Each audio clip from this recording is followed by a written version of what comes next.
Ya, aquí están empezando a conectarse.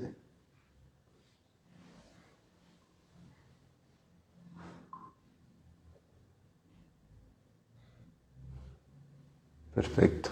Hola Carla. Hola Carola.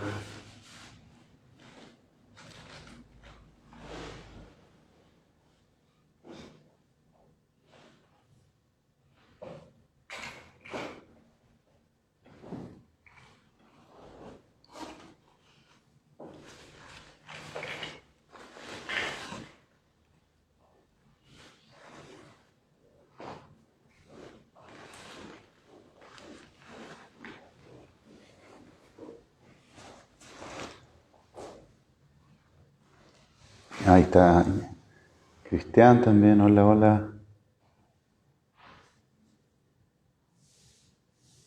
Marcela, hola.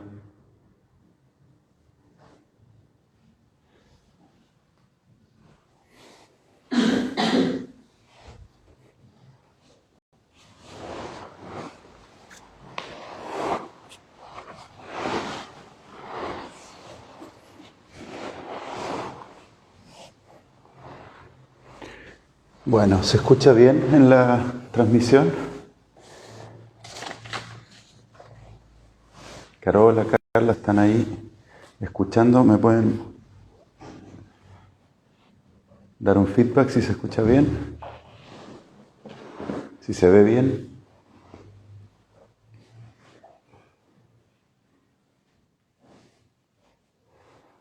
Sí, perfecto. Bien. Bueno, les doy la bienvenida entonces a este séptimo episodio de Nada es Obvio. Aquí en la sala me acompaña Lucía, Juan Pablo, la Silvana, la Sofía. Y bueno, y saludo a todos los que se están uniendo poco a poco a través del Instagram. Hoy día vamos a hablar de un tema que muy bonito, a mi modo de ver, que es el despertar. En general vamos a hablar del despertar y de la diferencia entre el despertar a la presencia y el despertar a la existencia. ¿Ah? Es suficiente con despertar a una, ya es mucho decir, pero dentro de la búsqueda, poder entender estos dos como momentos o estos dos caminos puede ayudar a algunas personas que lo estén necesitando. ¿Qué significa despertar? Eso es lo primero que nos vamos a preguntar. Primero, para despertar hay que reconocer que estamos durmiendo, ¿no? Y eso es muy difícil, porque cuando estamos durmiendo no nos damos cuenta de la condición en la que estamos. Estamos convencidos de que esa condición es la realidad, que esa es la condición. Entonces este ha sido como uno de los primeros obstáculos que en general los distintos maestros de las distintas tradiciones siempre han intentado resolver, ¿no? ¿Y cómo lo han intentado resolver? ¿Cómo le decimos a alguien que está durmiendo y que hay otro mundo distinto a ese? O no otro mundo, decir otro mundo está mal, que hay otro paradigma distinto a ese del estar durmiendo, ¿no? Y esto de alguna manera se traduce en las distintas promesas que los distintos caminos entregan, ¿no? Por ejemplo, en el budismo, la promesa es cesar el sufrimiento. Entonces, a todos los que están durmiendo, Buda les dice: ¿ustedes están durmiendo plácidamente o en el sueño, en el dormir en el que ustedes sufren? Y la gran mayoría dice: sufrimos. ¿No les gustaría dejar de sufrir? Sí. Bueno, yo conozco un camino. Y ese camino lleva al despertar. Al despertar. Entonces uno dice: cáspita. sea, yo estoy en una condición de ignorancia, de ilusión, de sueño respecto a otra condición, que es la que este sujeto aquí me dice que podría yo alcanzar. En el hinduismo, en cambio, no es el fin del sufrimiento, sino la comprensión de la realidad. En el hinduismo dice, usted está, no es que esté durmiendo, usted está viviendo en la ilusión, en Maya, la ilusión, y para salir de la ilusión es necesario abrir los ojos, despertarse. Hay una historia que cuenta Buda, ¿no? Dice, los seres humanos son como niños que están jugando dentro de una casa. Están sumamente involucrados en su juego y esta casa se está incendiando. Están involucrados en su juego, están entretenidos, no sé si entretenidos es la palabra, pero están metidos en su juego y el Buda que está fuera de la casa les empieza a gritar, salgan, que la casa se está incendiando, ¿no? O los padres que están fuera de la casa le gritan, salgan niños, que la casa se está incendiando. Y los niños, en su ignorancia, en su ingenuidad, no se dan cuenta y continúan en el juego. Entonces Buda pone este ejemplo y dice, ¿cómo podemos sacar a los niños de allá adentro? ¿Ya? Y él ahí dice, existen de alguna manera los upaya o los instrumentos idóneos para encender en las personas estas ganas de salir de su condición, de salir de esa casa que se está incendiando. Incendiando es una metáfora para decir, es una casa que te está de alguna manera generando cada vez más sufrimiento, una condición que te está llevando a un sufrimiento. Entonces dice, existen estos instrumentos idóneos para, de alguna manera, atraer a las personas que en su inconsciencia e ignorancia no se dan cuenta, para atraerlas afuera de la casa. ¿Ya?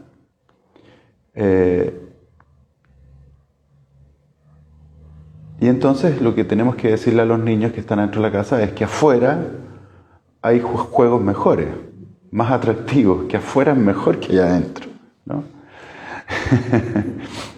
Obvio, ¿no? Obvio. Si me dicen afuera hay unos, no sé, unos juguetes, unos inflables, unas montañas rusas, cosas mucho más atractivas, de alguna manera nosotros decimos, bueno, vamos a explorar qué es lo que hay allá afuera.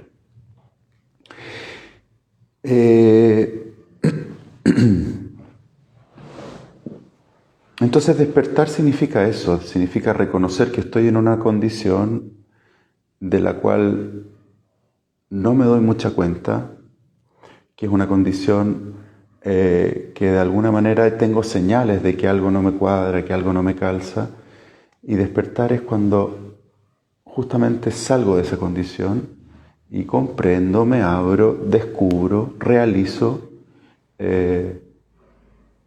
lo que en el budismo, por ejemplo, se llama las cosas como están.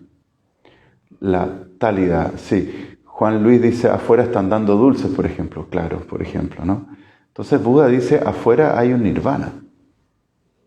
Afuera hay o en el cristianismo, afuera o en la próxima vida hay un paraíso, ¿no? O en el hinduismo, afuera está la realidad. ¿Es una mentira? No, no es una mentira. Es más bien una manera de decirle a alguien que está en una condición donde no es capaz de escuchar la verdad de esas palabras, es una manera de decirle a alguien, no pierdas tu tiempo simplemente distraído en las cuestiones de este escenario que a ti te parece que está todo ocurriendo bien, cuando en realidad se está quemando la casa. ¿Ya? Hay, por ejemplo, algunas películas que hablan harto de esto, ¿no? Por ejemplo, la película Matrix, que es muy interesante cuando este personaje que es Neo empieza a sospechar que está viviendo en algo, que es la Matrix, ¿no? Que está viviendo en algo que no es lo real, que no es lo verdadero, no es lo auténtico. Y en la misma película aparecen estos como errores del sistema o fallas, y son como también nosotros lo vivimos en nuestra experiencia cotidiana, cuando de repente irrumpen, aparecen en nuestra experiencia rupturas de indiferencia, como que de repente algo no calza tanto en este estar viviendo, en esta rueda que estamos constantemente, ¿no? Y la salida de la Matrix, el despertar de Neo, tiene justamente que ver con cambiar de paradigma. O sea, el despertar es siempre un cambio de paradigma. Yo estoy viviendo en un paradigma que me permite vivir y moverme desde ese paradigma, desde esa concepción general de las cosas, despierto a otro paradigma. Que no quiere decir que cambie el mundo, pero cambia el paradigma a través del cual yo leo, interpreto el mundo. Eso es el despertar.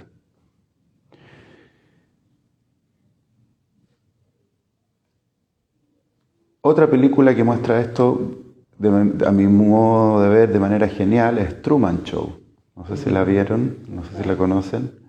Este personaje que está convencido de estar viviendo su realidad, cuando en realidad está viviendo en un set de televisión, hecho a la medida, y es dramática la película, ¿no? Este personaje que está en todo está orquestado para que él crea que está viviendo una vida auténtica, cuando en realidad está todo siendo filmado, todo el público viéndolo. Y ahí en esa película hay escenas súper interesantes cuando empieza a romperse esta sensación de mundo compacto, mundo completo. Empieza a quebrarse el paradigma. Cuando de repente empieza a ver al amigo que hace como un comercial de cerveza entre medio de... ¿no? Lo llega a ver, le dice, traje las cervezas Cristal, oh, muy buena. Y hace como unos anuncios publicitarios. O empieza a darse cuenta de algunos como fallas que empiezan a aparecer. Y son verdaderas extrañezas que siente el personaje. Jim Carrey, que es un gran actor, se le ve este actor todo como muy optimista, siempre con una sonrisa. En esos momentos como que se le ve como el cambio de cara, ¿no? Algo no le calza, empieza a notar que hay algo que no está del todo... no calza completamente, ¿no? Es la ruptura de la obviedad. Lo que era obvio, lo que era todo normal, de repente no es tan así. Se empieza a trizar el paradigma. Hasta que, claro, en la película se triza por completo y se abre, descubre, se despierta a las cosas como realmente están. Entonces el despertar es un evento que transforma completamente nuestra manera de ver las cosas. Eso es el despertar. Si hay niños mirando el live, no dejen que escuchen esta parte. No apto para niños, lo que voy a decir ahora. Si les doy un tiempo para que... no creo que haya niños interesados en esto que estamos hablando.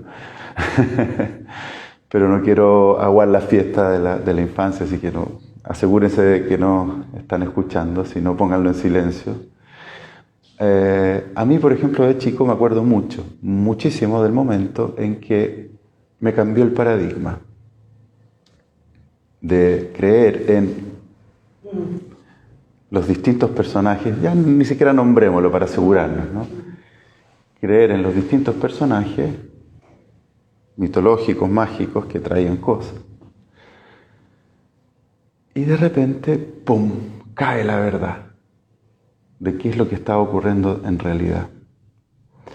Y es interesante porque antes de que caiga por completo, hay momentos donde uno sospecha, dice, se empieza a trizar el paradigma. Y cuando ya cae la evidencia, ¡pum!, no es solo que uno descubre que antes era así y ahora es asá, sino que todo se reconfigura. Ah, por eso entonces que cada vez que me decían que yo tenía que ir, por eso pasaba esto. Y toda la historia se vuelve a entender, pero desde otro ángulo. desde otro paradigma. Y ese también es un despertar, ¿no? Ese es como el cambio entre un modo de ver el mundo y ¡pum!, otro modo de ver el mundo. Dormía, estaba en la ilusión, creía que las cosas eran así y de repente, de un momento a otro, porque es de un momento a otro. Lo que es gradual son estos destellos de ruptura, estas trizaduras del paradigma anterior, pero aun cuando esté trizado, sigo en el paradigma anterior. Esto es lo que en los japoneses le llaman el kensho, ¿no? Son trizaduras en el paradigma, pero que todavía te mantienen en el paradigma hasta que se desarma. Satori, dicen los japoneses, ¿no? Despertar.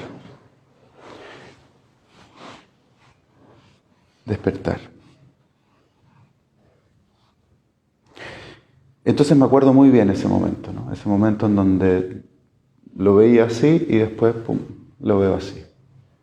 No sé si a ustedes les pasó o tienen otros ejemplos. Quizás después cuando dialoguemos pueden compartirlo. Pero a eso me refiero con despertar. Salir de una condición en la que estoy, en la que creo estar, entendiendo, interpretando, leyendo la realidad desde ahí, pum, a un cambio de paradigma completo. La segunda pregunta entonces es, ¿quieres despertarte o no? ¿Te interesa despertarte o no? ¿Sí? En Oriente, por ejemplo, es muy claro que la condición humana, no sé si ahora, porque ahora el mundo se ha globalizado, pero las tradiciones orientales tienen esta idea de que la salvación humana, salir de la condición humana de sufrimiento o de romper, por ejemplo, las ataduras del karma, pasa precisamente por despertarse. Mientras estamos en la ilusión, mientras estamos en el samsara, en maya, mientras estamos en el sueño, en el dormir, en la ignorancia, no podemos salir de esa condición que no es real, que es ilusoria y que por lo tanto nos va haciendo comportarnos, acumulando cada vez más karma y por lo tanto cada vez más sufrimiento. Y en Oriente es muy claro que la pega del ser humano, nuestra pega, es despertarnos. Es despertarnos. Ese es el esfuerzo que tenemos que hacer, ¿no? ¿Cómo podemos vivir en la ignorancia?, ¿no? Van a decir. En el hinduismo es despertarte de la ignorancia para ver la realidad tal como es. En el budismo es despertarte de la ignorancia para vencer y cesar el sufrimiento. Pero en Occidente yo no sé, en nuestra cultura no sé si es muy claro esto. ¿Por qué habría que despertarse? ¿Despertarse de qué? Hoy día la idea de despertarse a las cosas como son o a un paradigma que es más verdadero que este parece una idea un poco medieval casi, ¿no? Como del mundo antiguo, esta idea de que hay una condición más verdadera que otra, o que hay algunos que están durmiendo y otros que están despiertos, o parece incluso antidemocrático, ¿no? En nuestra cultura actual. Injusto, ¿no? Desigual. Es como que hoy día la palabra despertar o todo lo que es un camino meditativo que te lleve al despertar tuviera sentido solo en la medida que me permitiera un mejor vivir o que sanara algún trauma o que me permitiera reducir el malestar o reducir la insatisfacción que siento. Pero es difícil que se instale como una búsqueda mucho más profunda del sentido de la vida, del sentido de la existencia. ¿Ya? Y aquí es donde esta diferencia entre el despertar a la presencia y el despertar a la existencia, a mi gusto, cobra especial significado. ¿Qué significa despertarse a la presencia? Nosotros vivimos en un paradigma en donde desconocemos completamente lo que es la presencia mental. De hecho, en Occidente ni siquiera conocemos lo que en Oriente se llama el sexto sentido. El sexto sentido no es el sentido paranormal como la película, ¿no? El sexto sentido, ver, qué sé yo, espíritus y ese tipo de cosas. El sexto sentido es el sentido de la conciencia, el sentido de la mente. Están los 5 sentidos con los que captamos los estímulos del mundo, más el sexto sentido, que es el sentido con el que captamos los estímulos de la mente.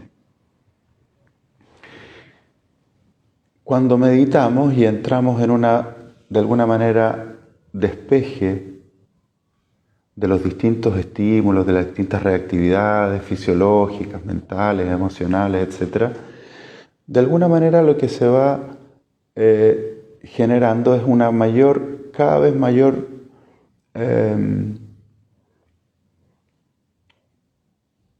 nitidez de este sexto sentido, de la pura presencia mental que somos, el puro y más profundo darse cuenta, el hecho que en nosotros ocurre algo muy increíble, nos damos cuenta. En alguno de los live anteriores hablamos de qué significa ser consciente, ¿no? Yo les decía justamente eso, ser consciente es este poder darnos cuenta y sentir lo que sea, el hecho de estar dándonos cuenta. Eso es la presencia, ¿no? Esa es la presencia. Y nosotros en el mundo en que nos vivimos desconocemos completamente esto. En general estamos muy acostumbrados a las narrativas, a los discursos, al pensar. Entendemos la mente como un pensar, como un estar llenos de ideas, ¿no? Predicar cosas. Muy pocas veces tocamos este lugar denso, originario, inicial, que es la presencia, desde la cual nos abrimos al mundo. Algunas veces ocurre esto de manera espontánea, por ejemplo, en situaciones de mucha maravilla, cuando de repente se han estado en algún bosque, en la naturaleza, en situaciones muy increíbles, hay atisbos de esta presencia, ¿no? O de repente en situaciones muy traumáticas también, cuando algo en nosotros se disocia y se despersonaliza incluso, ¡puc!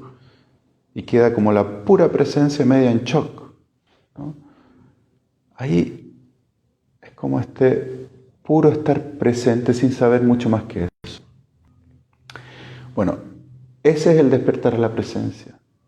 Es un despertar que no conocemos, es una experiencia que está siempre ocurriendo en nosotros, porque no hay un minuto en que no estemos presentes realmente, pero nuestro paradigma nos hace pensarnos siempre como algo que está allá, como un cuerpo que está ocurriendo allá, como una biología, como un organismo, como una cosa entre las cosas. Nos pensamos como un objeto entre los objetos que nos rodean.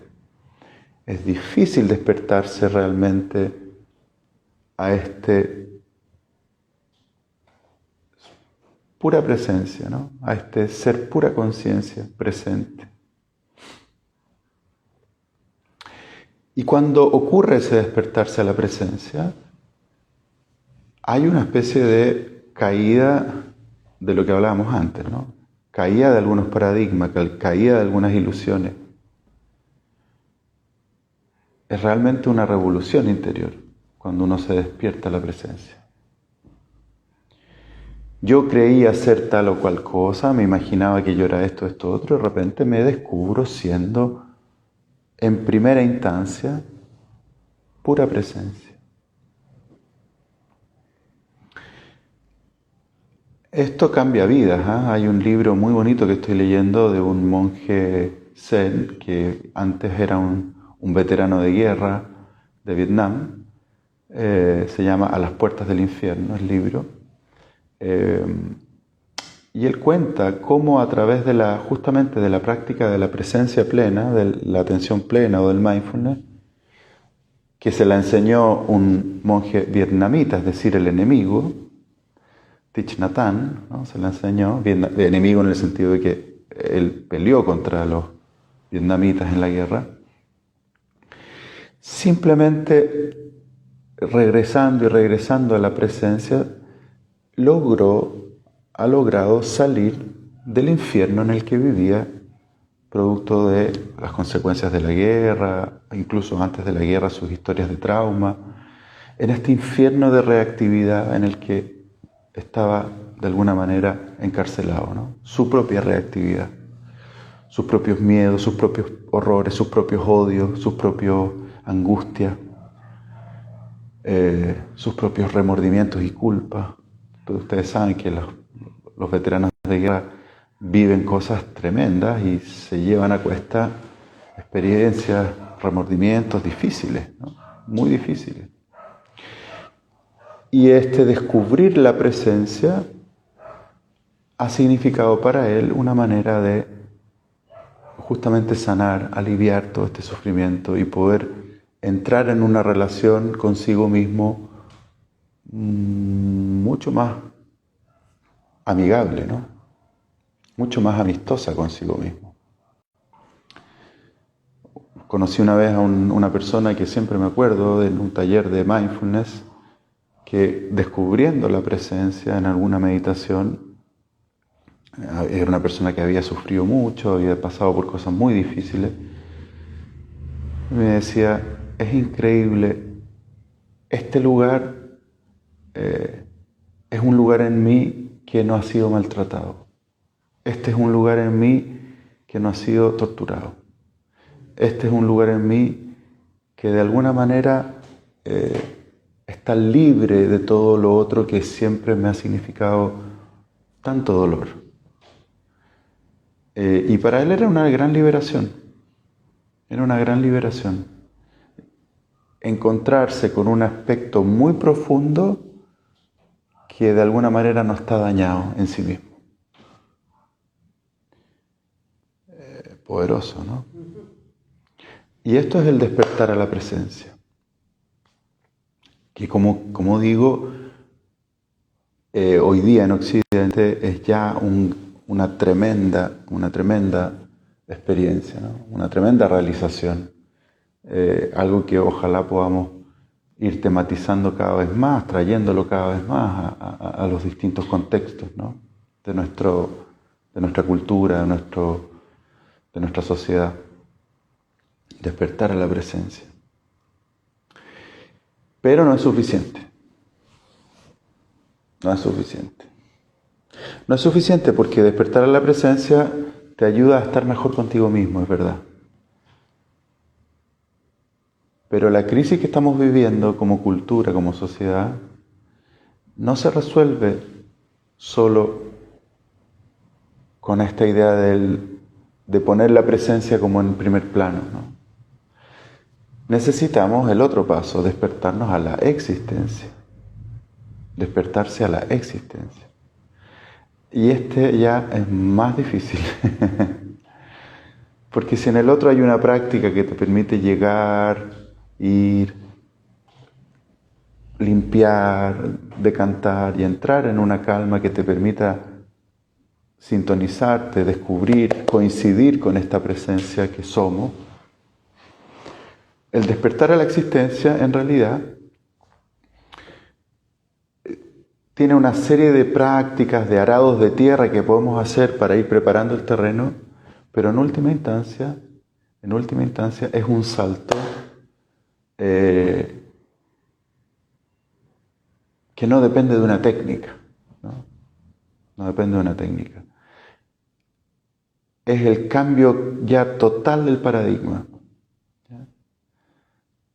Es lo que justamente en el Japón se llama el satori, ¿no? Cuando se quiebra el cascarón completo. Y ese es el despertar que de alguna manera, cuando en el budismo se habla mucho de la vacuidad, por ejemplo, justamente ahí es donde se juega el estar durmiendo todavía o el estar ya despierto a que las cosas como son vacías, están vacías. Y ahí es donde la relación con el mundo cambia profundamente. No solo la relación conmigo mismo o la relación con mis propios estados emocionales o con mis propias maneras de relacionarme con los demás, que es lo que ocurre cuando nos despertamos a la presencia, sino la relación con la idea que tengo del mundo en general, el paradigma que tenemos del mundo en general. Y cuando ocurre el despertarse a la existencia, ¿por qué decimos despertarse a la existencia? Porque lo que ocurre al despertarse a la existencia es que aparece lo que ya estaba ocurriendo, que es la existencia, pero libre de toda interpretación, totalmente nítida en su misterio,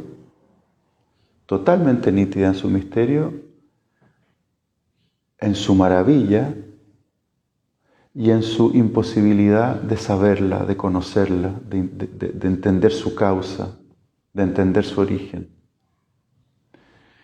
Y esto, lejos de ser algo que te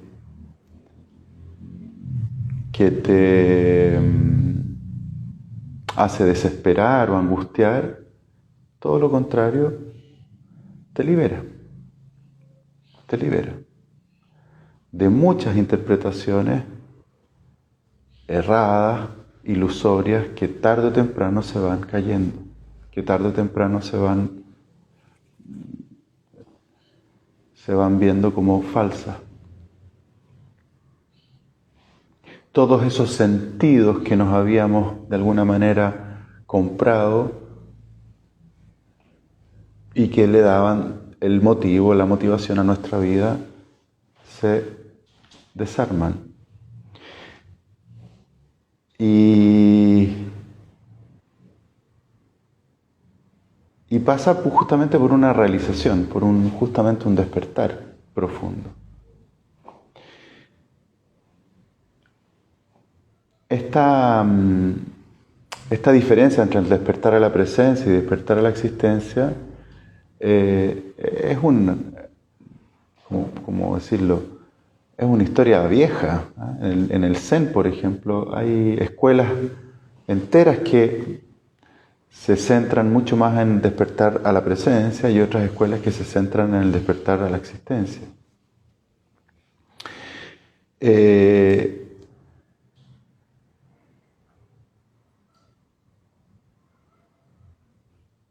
Hay una historia muy, muy linda del sexto patriarca del Zen, que se llama Huineng. Ustedes saben que el Zen parte en la India, se va traspasando el saber de un maestro a un discípulo hasta que llega a China. En China se habla del primer patriarca, que es Bodhidharma, y de ahí hay 5 sucesores hasta llegar a Huineng, que es el sexto patriarca del Zen chino, del Chan, por ahí por el año 600 después de Cristo. Y se habla de que este sexto patriarca era un joven que llega a un monasterio, era un joven del sur de China, el monasterio estaba en el norte, entonces como que lo trataron un poco así como despectivamente, y el maestro lo pone antes de admitirlo como un aprendiz, lo deja en la cocina, ¿no? A ayudar en la cocina.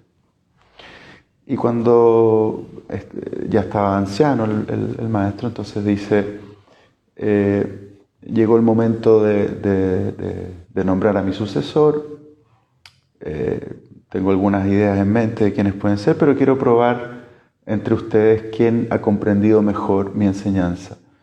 Para lo cual les pido que escriban una poesía que dé cuenta de lo que ustedes han aprendido de esta enseñanza. Había uno de los monjes que era el más avanzado, Gen Sui, y nadie más se atrevió a escribir un poema. Todos dijeron, es obvio que Gen Sui es el sucesor, ¿para qué vamos a estar esforzándonos en escribir un poema si él va a ser el sucesor? Y él naturalmente escribió su poema, y lo escribió como en la pizarra, en el diario mural, por así decirlo, del monasterio. Y este es el poema de Hensui. El cuerpo es el árbol del despertar. El cuerpo es el árbol del despertar. La mente es como un espejo claro. Abrillántalo con dedicación cada día y no dejes que se pose el polvo. Ese era el poema de Hensui, ¿no? El cuerpo es el árbol del despertar.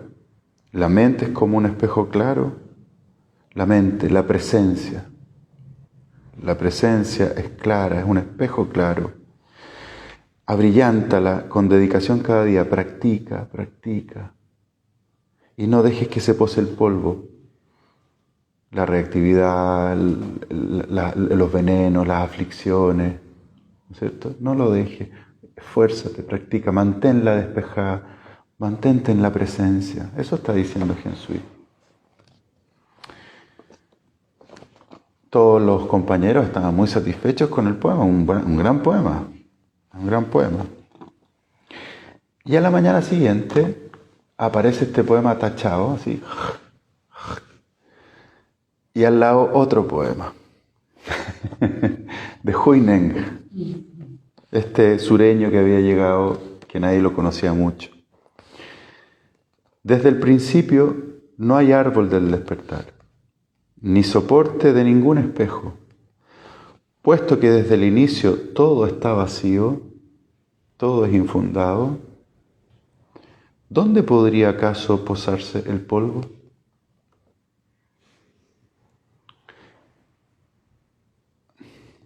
Esto es despertarse a la existencia. No a esta parte de la existencia, a la presencia, a esto de aquí, a esto no, a la existencia entera. Toda, total. Cuando nada queda afuera, ni la presencia, ni los pajaritos, ni las galaxias, todo está dentro. Desde el principio no hay árbol del despertar, ni soporte de ningún espejo, puesto que desde el inicio todo, eso es importante, todo, la existencia toda está vacía. ¿Dónde podría acaso posarse el polvo? Dice la historia que el maestro lo llama en secreto a Huineng, le dice: tú eres el sucesor, pero tus compañeros no lo van a aceptar. Así es que en la noche arráncate y cuando llegue tu momento, espérate unos años y cuando llegue el momento empieza a enseñar. Y él en la noche se arranca y en el monasterio se arma todo un escándalo de que se había robado la túnica y la vasija del maestro que representaba la sucesión. La historia sigue, pero bueno, otro día podremos hablar de ella. Pero aquí se ve muy claramente estos dos despertares, ¿no? El de la presencia que nos dice: tú no eres un puro cuerpo, un puro cerebro, un puro organismo que funciona, que quiere sobrevivir y ya. Eres una presencia abierta, una presencia que está interrogándose sobre el mundo, sobre sí mismo, que está buscando pacificarse, serenarse en sí. Esa presencia es poderosa, es potente. Esa presencia es de alguna manera lo más profundo, lo más sagrado que hay en nosotros. Sin ella dejamos de ser humanos, por así decirlo. Nos pueden faltar partes del cuerpo, pero esa presencia es lo que de alguna manera nos da nuestra esencia más profunda. Y no obstante eso, el despertarse a la existencia es lo que realmente puede llevarnos a un cambio completo de paradigma, donde lo que sabemos ya no son una serie de interpretaciones acerca del mundo, sino que empezamos a entender de que las cosas ya están ocurriendo como están ocurriendo. Y eso serena realmente la presencia. Y eso deja a la presencia en un lugar que no es de privilegio respecto del mundo, sino en un lugar donde comulga con las otras presencias y con el resto del mundo. Porque tanto la presencia, el mundo como los demás existen de igual manera y de igual forma están infundadas. Como parte de... Una manera de entenderlo es como todos formando parte de la misma interrelación. Esa es una manera. Más profundamente, como una totalidad que no sabemos de dónde ha surgido, pero que está ahí, que está siendo ahí.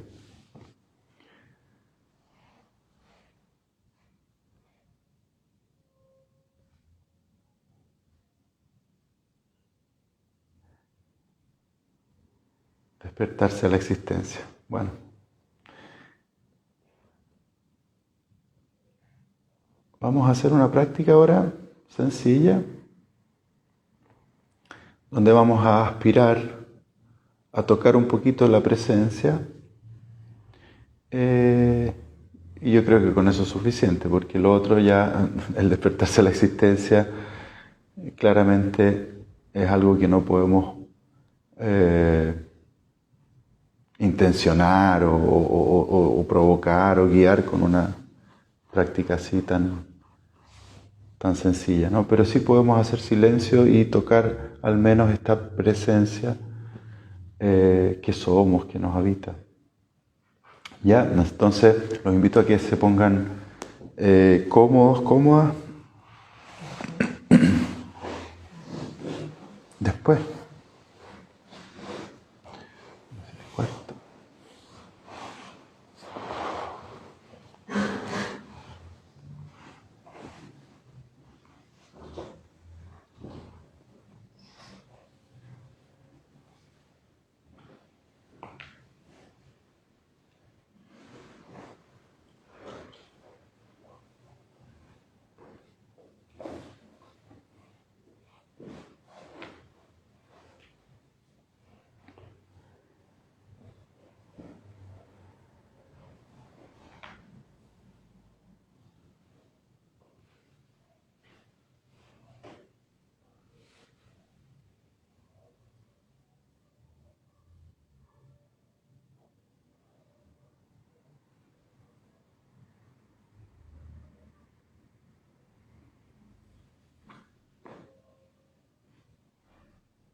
Sintonizando con la respiración.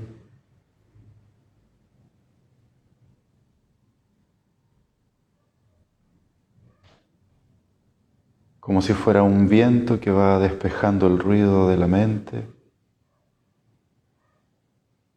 El aire va refrescando en su entrada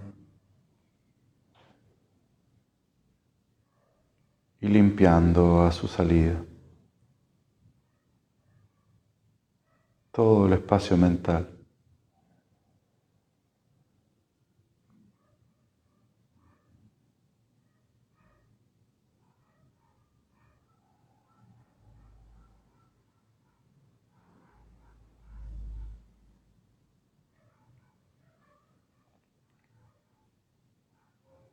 Todo el espacio interior.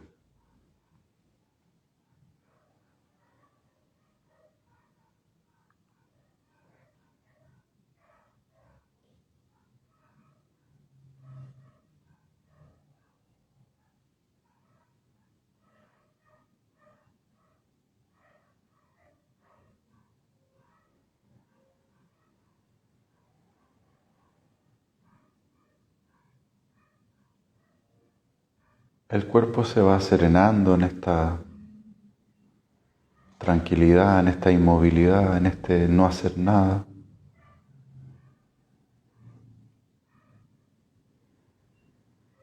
y el corazón se relaja.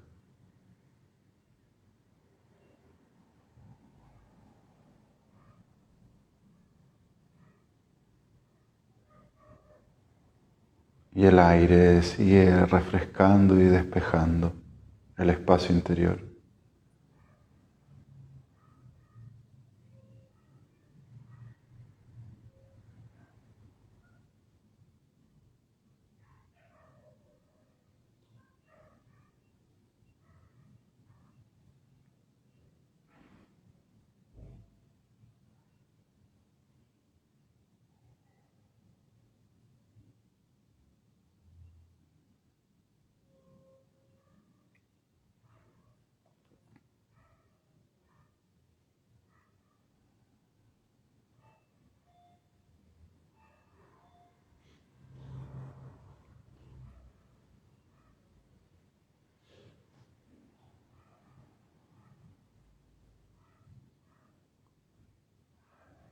Cuando entramos en sintonía con el aire, con el cuerpo,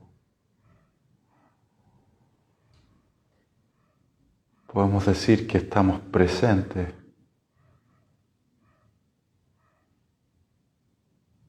al aire, al cuerpo.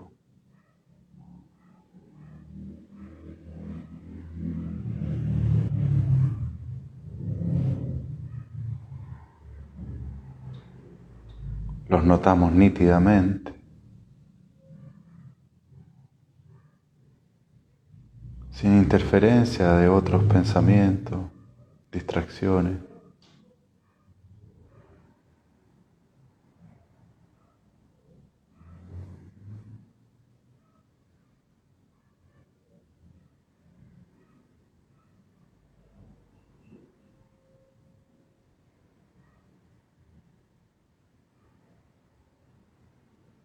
Y ocurre que mientras más vamos despejando y refrescando el espacio interior, mientras más el corazón se va relajando y el cuerpo serenando, en el simple estar aquí,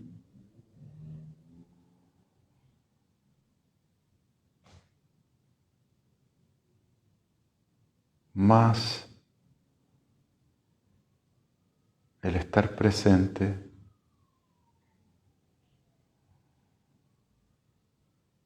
se va haciendo patente, ya no tanto a la respiración, ya no tanto al cuerpo, sino a sí mismo.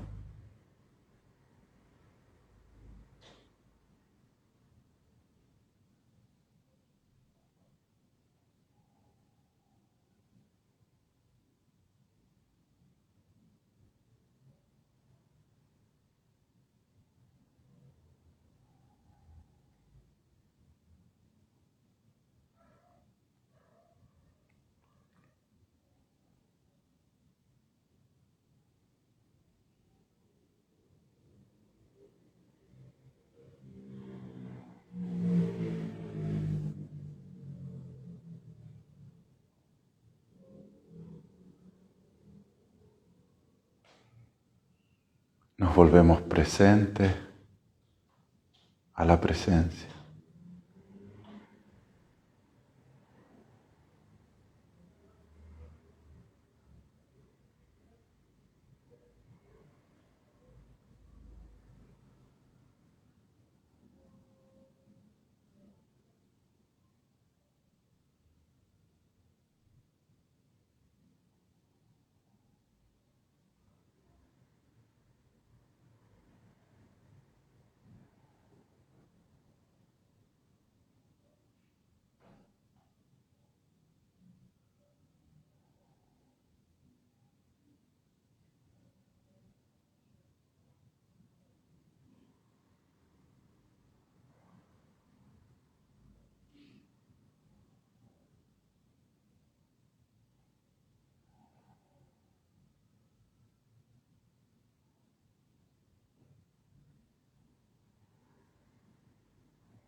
Esta experiencia que ahora solo estamos degustando se puede profundizar muchísimo.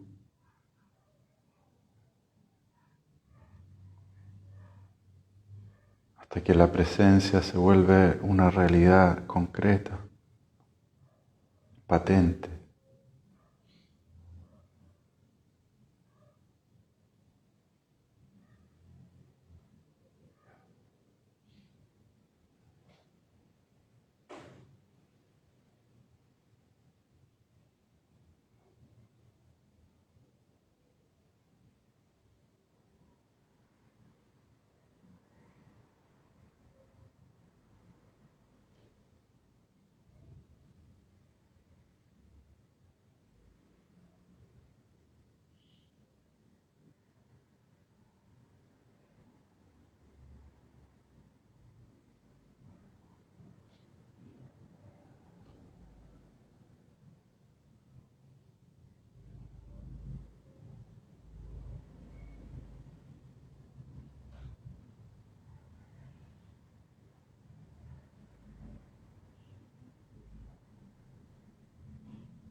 Le damos tiempo, le damos espacio para que entre medio de tanta agitación,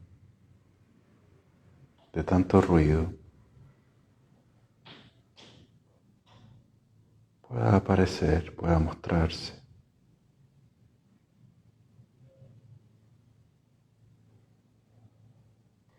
Y en eso consiste un aspecto importante de la práctica meditativa.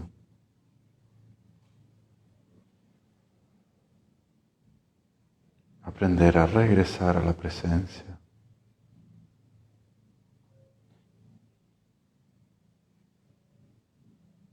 Hasta despertarse plenamente a ella.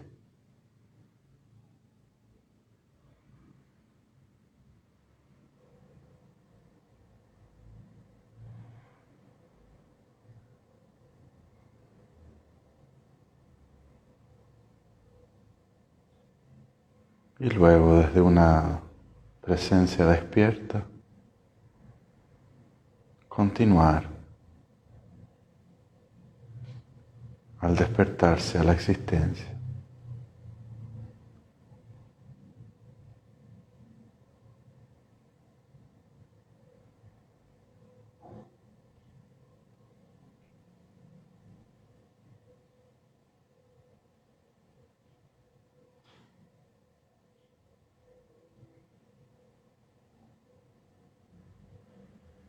Vayan poco a poco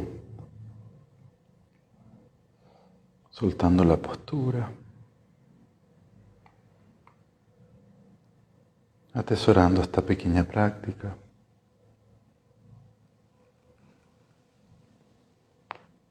Como un momento que pueda seguir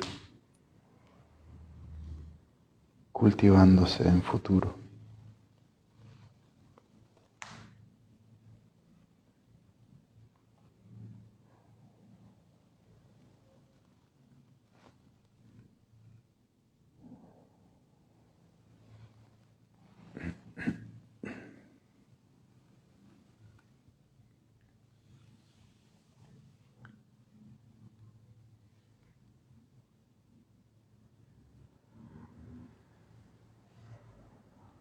Bueno,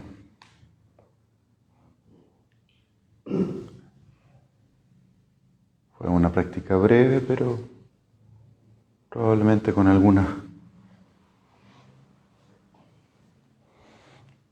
estímulos que les puedan haber hecho sentido. Antes de cerrar este episodio 7, me gustaría saber si es que ¿Tienen algún comentario, alguna pregunta? Los leo por acá. Y si puedo responderles algo, lo hago. Yo quiero con una duda. Vamos a ver que...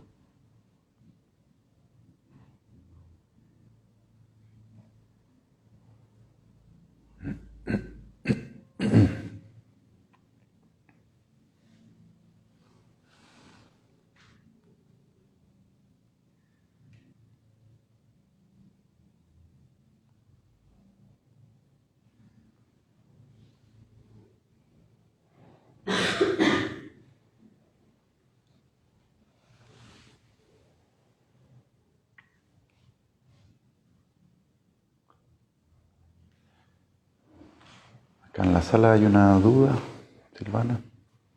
Sí, bueno, el cocinero, me parece, dice de la existencia, hay vacío, dijo. Puesto que desde el inicio todo está vacío. Eso no es verdad para mí. Sí, Desde desde el inicio el inicio todo está vacío. está vacío. Sí, esa es una frase importante en el poema. La palabra vacío en sánscrito es sunyata, vacuidad.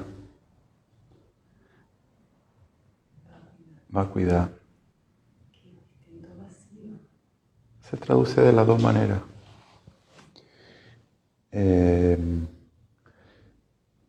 Y es como lo que de alguna manera en el budismo se propone como una de las experiencias de despertar más honda, cuando te abres a la comprensión de la vacuidad.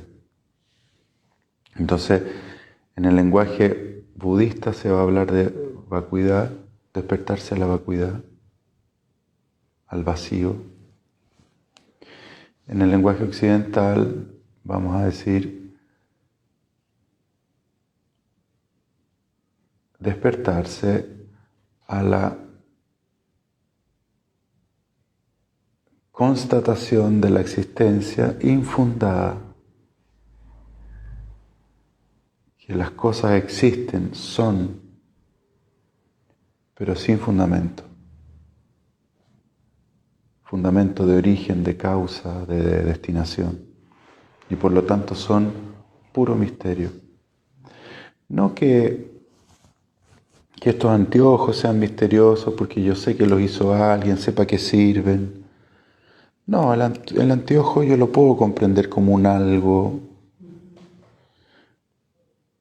Pero por eso es importante la palabra todo, cuando ponemos ya no solo los anteojos, sino que todo, ya no podemos comprender de dónde el todo. Y esa experiencia del todo infundado coincide con la experiencia de la vacuidad, donde las cosas las ves existir sin fundamento. Le decimos anteojo, lo usamos como anteojo,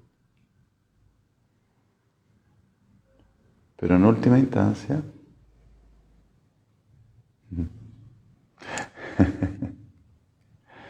bueno, nos vemos el próximo capítulo en un mes más, el último martes de noviembre. Chao, chao.